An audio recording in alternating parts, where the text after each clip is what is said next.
It's all mine. Every last dollar, every piece of this estate belongs to me." Her scream shattered the silence of the courtroom. My stepmother's voice ricocheted off the marble walls like a blade slashing through air, sharp and merciless. She pounded her fist on the polished oak table, nails clawing at the wood as if she could physically rip the fortune from its grain. I froze. My fingers trembled against my lap, brushing the cold metal of my father's gold watch. The watch ticked faintly, steady against the chaos, a cruel reminder that he was gone and could not defend me now. The lawyer's papers rustled, the smell of old ink filling the room. My stepmother leaned forward, lips curling into a smirk that made bile rise in my throat. "You were nothing to him," she hissed. "This fortune, this estate, this legacy, it's mine. You'll leave with nothing but empty memories." Her words sliced deeper than she knew. Because I remembered everything. The sound of my father's voice when he was strong, his hand ruffling my hair, his tired but proud smile as he whispered, "One day, all this will be yours to protect." And now his empire was being reduced to a battlefield of greed. The judge said nothing, his expression unreadable. Even as her rage echoed, he calmly flipped through the stack of documents, like this kind of cruelty was routine.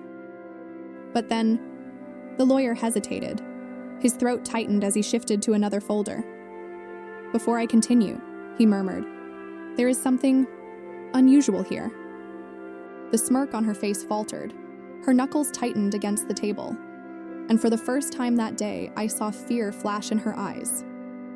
Before I tell you what happened next, please like this video, subscribe, and tell me in the comments where you're watching from, because what followed left even the lawyer speechless.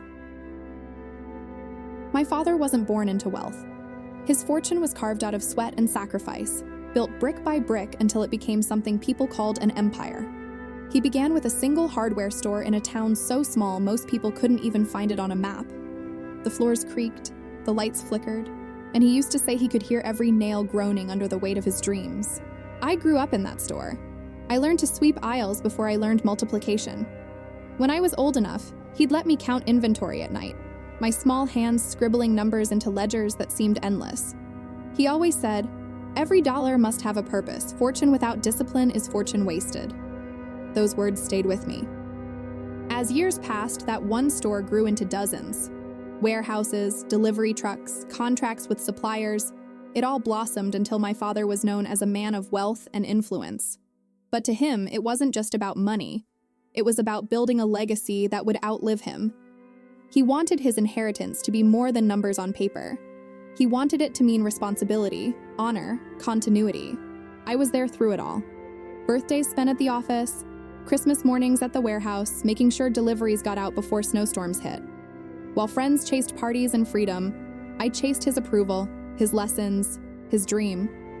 And in his quiet way, he made me feel seen.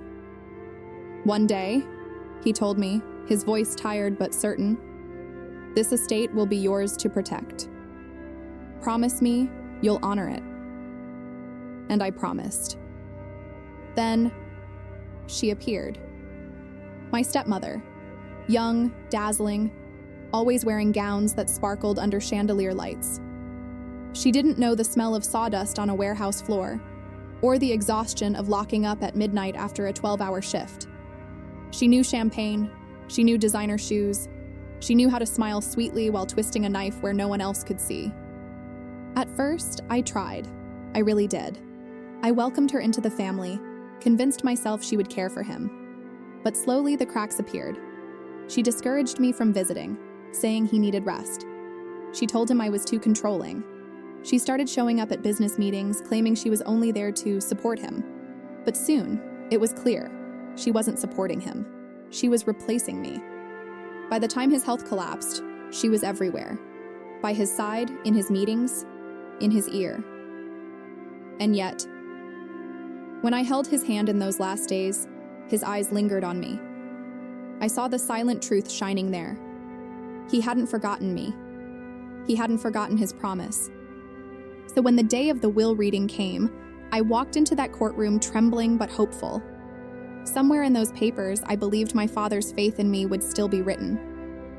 What I didn't know was that my stepmother had been sharpening her claws for this moment all along. The air in the courtroom was thick, heavy with the weight of what was about to unfold. Even the ticking clock on the wall sounded louder than usual, each second dragging like an omen. My stepmother sat perfectly poised, her pearl necklace glinting under the harsh lights, her lips curved in the faintest smirk, as if the verdict was already written in her favor. The lawyer cleared his throat, his voice dry as paper.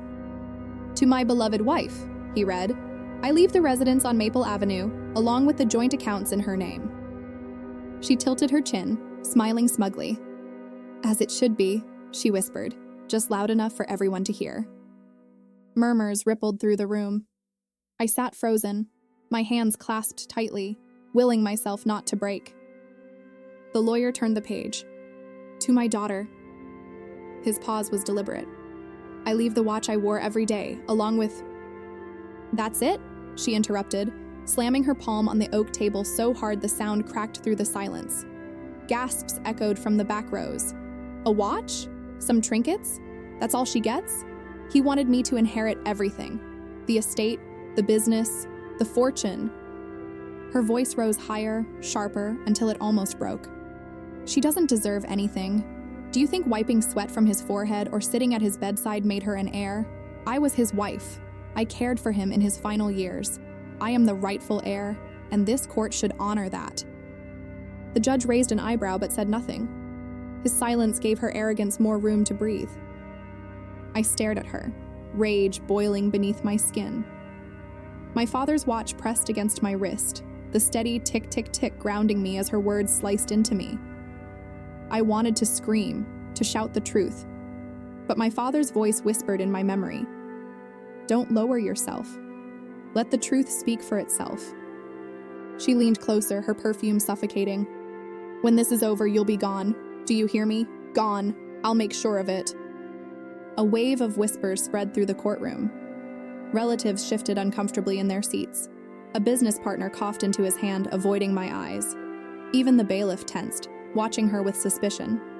The lawyer hesitated, his fingers shuffling nervously through the pile of documents. Pages rustled louder than footsteps on stone.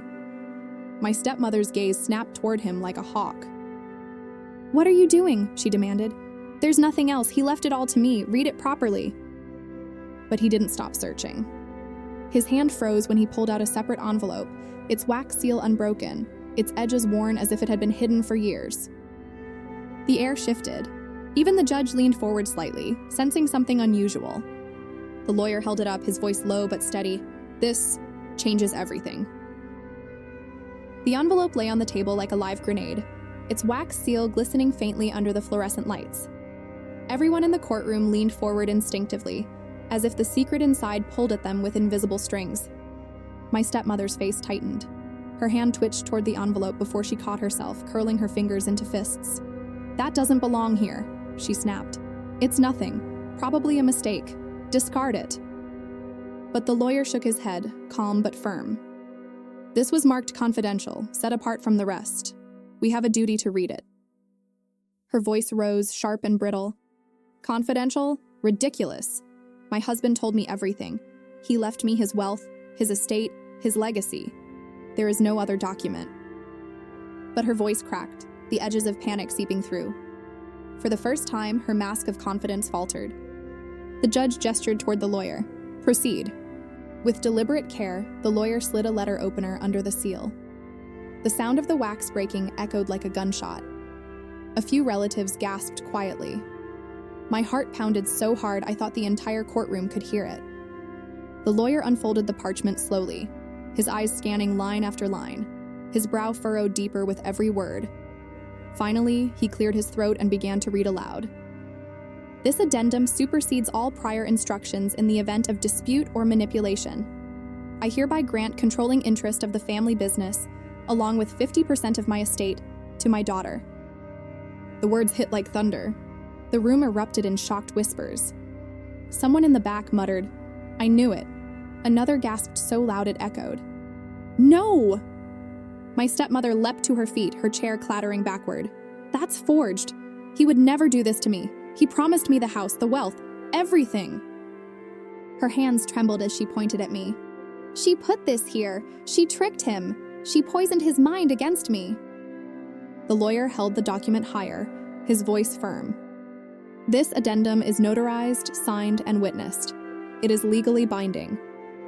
The judge nodded, his eyes cold. These papers carry the same weight as the original will. Tears pricked my eyes. For the first time, I felt my father's presence. He hadn't forgotten me. He had prepared for this moment, ensuring his legacy couldn't be stolen. But relief barely had time to sink in before my stepmother leaned across the table, her face twisted with venom. Her whisper slithered into my ear like poison. "You think this changes anything? The house is mine. The fortune will be mine. I'll fight you until you're ruined. You will regret this." Her words chilled me to the bone, because deep inside I knew she wasn't bluffing. And none of us realized then that the darkest revelation was still to come. If you're still with me, stay until the end. The truth will shock you. The courtroom no longer felt like a place of law. It felt like a battlefield. My stepmother's shrill voice ricocheted off the walls, drowning out every attempt at order.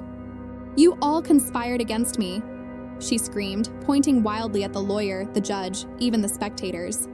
"This addendum is a fabrication. She brainwashed him while he was dying. She tricked him into signing it." Her words cut like shards of glass.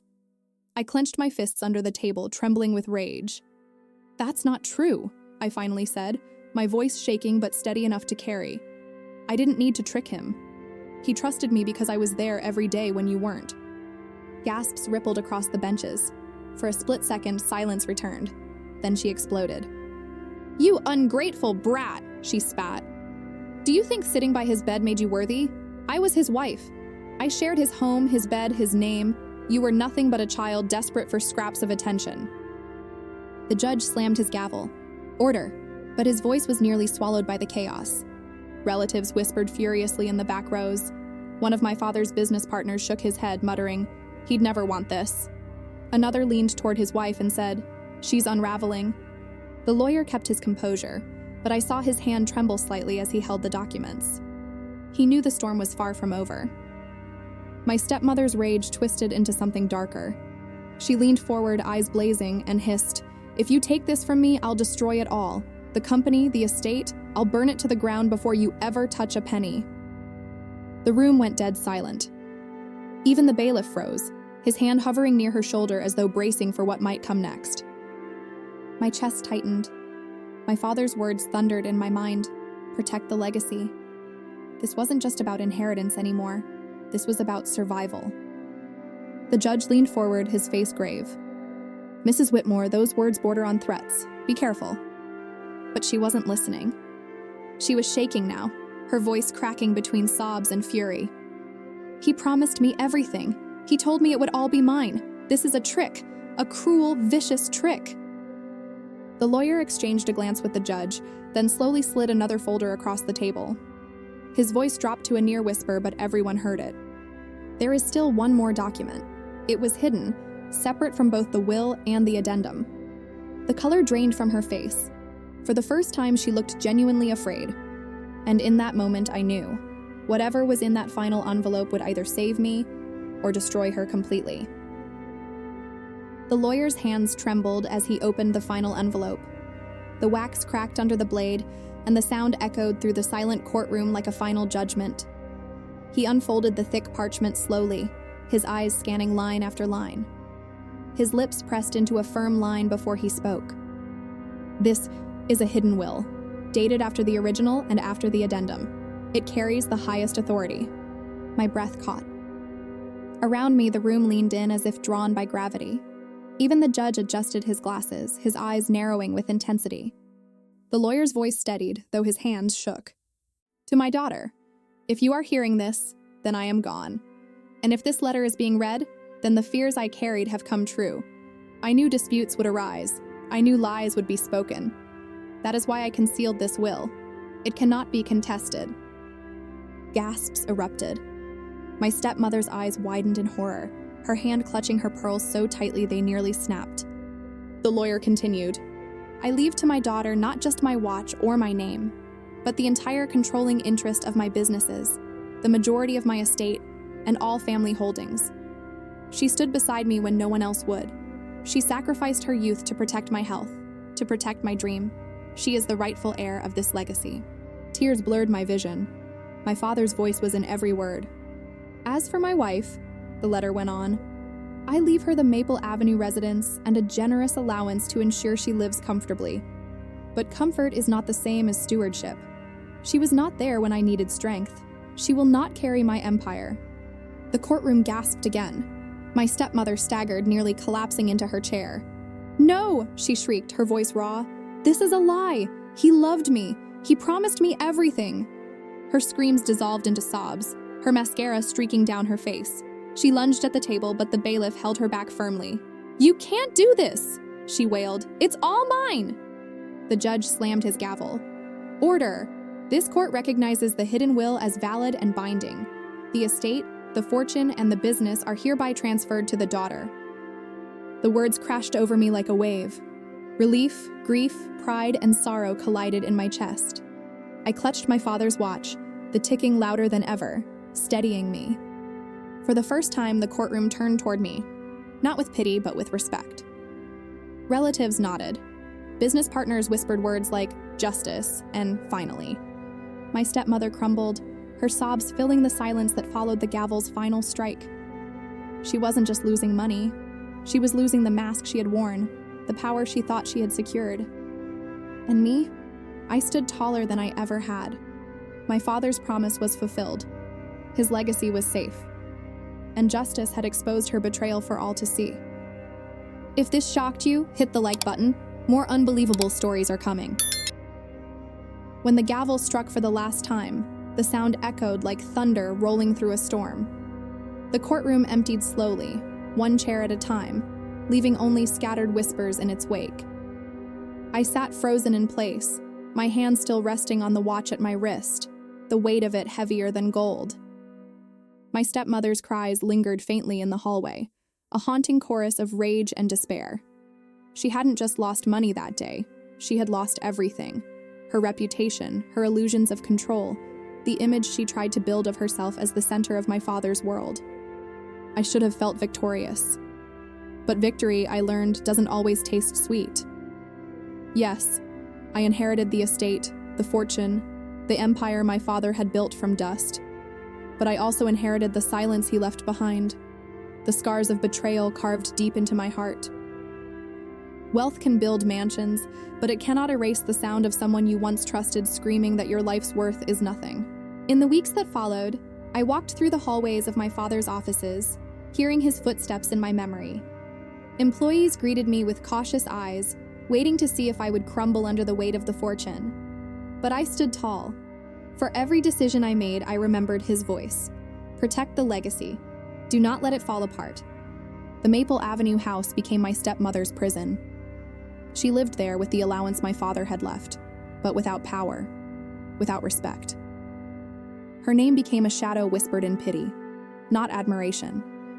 Wealth had slipped through her fingers, but the real punishment was knowing the truth had exposed her for who she really was. Sometimes, late at night, I walk the gardens of the estate. I trace the stones he laid, the empire he built, and I ask myself if I truly deserved it all. And then I remember the countless nights spent by his side, the sacrifices, the love, the promise I gave him. Yes, I deserve it. Not because I wanted wealth, but because I honored his trust. Inheritances don't just divide families, they reveal them. They strip away the lies and leave only truth behind. And the truth is this: money fades, but betrayal leaves scars no inheritance can heal. So I'll ask you, what would you do if you were in my place? Would you fight for justice, or would you walk away to keep your peace? Don't forget to like, subscribe, and tell me in the comments where you're watching from. And if you want more shocking inheritance stories, keep watching this playlist. Because in the world of wealth, betrayal, and justice, the truth always comes to light.